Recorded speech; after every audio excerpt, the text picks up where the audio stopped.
Welcome to this explainer. Okay, let's dive right in and explore how technological innovation is literally rewriting the rules of modern warfare. I mean, we're watching a profound transformation happen right in front of us. It's altering everything from close-quarters trench combat all the way up to continental-scale defense strategies. So today, we're going to unpack the source material to show you exactly how these brand new mechanics of war actually operate. You know, when we picture war, we usually focus on those dramatic, movie-style frontline explosions or massive infantry charges. But the sources are pointing us toward a really critical shift. The data actually shows a different reality, one where the main goal is increasingly about dismantling the invisible systems, the stuff that keeps forces supplied, coordinated, and moving. Because here's the thing. Destroying a tank on camera, that's kind of secondary now. What's absolutely crucial is cutting off the fuel and the radar that lets that tank operate in the first place. This concept is known as battlefield isolation. The whole goal is to make sure the enemy never even makes it to the fight. You paralyze their rhythm, making every single movement toward the hot zone unbelievably costly. So here is our roadmap for today. 1. Swedish weapons stop the armor. 2. Drones hunt the supply lines. 3. The battle for the sea. 4. Unmanned landings in Crimea. And 5. Massive bombs and missile shields. All right, let's kick things off with Section 1, Swedish weapons stop the armor. Think about how a traditional anti-tank weapon works. Well, the NLAW completely flips the script by bypassing heavy frontal armor entirely. It goes right for the most vulnerable spot. As the missile flies exactly 1 meter above the turret, a magnetic sensor detects the massive iron signature below it, while the laser registers the sharp drop in distance. Boom! Both triggers simultaneously, sending the blast straight down through the thin roof armor. But the innovation isn't just in fancy top-attack sensors. It's about keeping troops alive in pure chaos. There's this incredible story in the sources about a Humvee gunner tearing across rough terrain under heavy fire. The gunner completely runs out of machine gun ammo. Now, stopping meant certain death, right? So instead, the gunner safely fired an AT-4CS, CS standing for confined space, from right inside the vehicle's cabin. That brilliant design suppresses the backblast, buying the crew the exact precious seconds they needed to survive.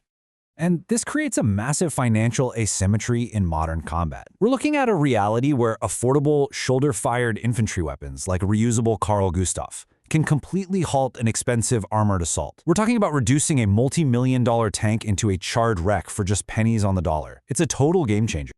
Moving right along to Section 2, drones hunt the supply lines. 160.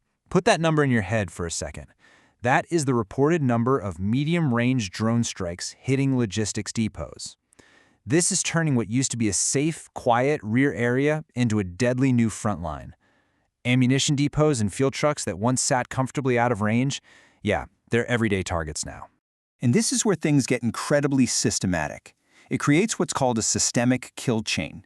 Through battlefield management systems like one called Delta, operators are pulling in drone feeds, satellite images, and frontline reports to build the bigger picture. They don't just strike at random. They identify a route, neutralize the air defense shielding it, and then totally wipe out the fuel depots to sever the rhythm of the war machine. Shifting gears to Section 3, the battle for the sea. Now, this isolation strategy definitely doesn't stop at the shoreline.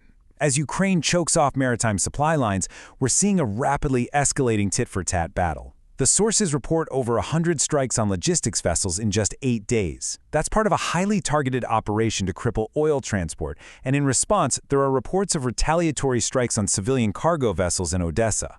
This shifting battlefield is drastically impacting global shipping lanes and, honestly, driving up international insurance premiums like crazy.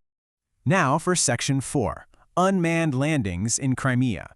This next part is literally history in the making. According to the analysis, we're looking at the first known combat operation of its kind ever. A drone boat actually crossed the water and successfully deployed an unmanned ground vehicle right onto contested shores. Just think about that. It allows forces to project power, control territory with mounted automatic weapons, and gather intelligence, all without risking a single human life. But here's the catch. You can't just run those drone operations without clearing the airspace first. So we're seeing this really methodical peeling away of specific air defense layers. From long-range S-400s down to Panzer systems literally hiding in underground garages, Ukraine is making it increasingly expensive and difficult for Russia to protect its southern supply hub. Taking out a NLAW radar isn't just blowing up a vehicle, it's about opening up a blind corridor in the sky for even more strikes. And that brings us to our final section, Part 5, Massive Bombs and Missile Shields. When we zoom all the way out to the continental scale, the contrast in strategic approaches is wild. On one hand, you have Russia resuming mass production of the FAB-3000, which is a massive 3-ton glide bomb designed to strike from long distances. And on the other hand, 9 European nations are collaborating in direct response to build Freya, a massive, lower-cost anti-ballistic shield. The Freya coalition really shows how the absolute urgency of this war is forcing a fundamental, long-term restructuring of European air defense. The stated goal here isn't just to build a handful of missiles. They want to create a mass-scale, inexpensive alternative to the U.S. Patriot system with the aim of closing a critical deficit in interceptors within the next 12 months.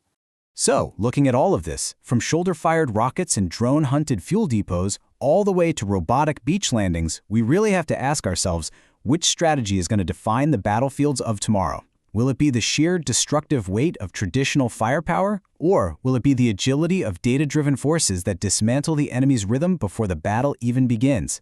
Thank you so much for joining me for this explainer. I hope it helps you navigate this rapidly shifting landscape.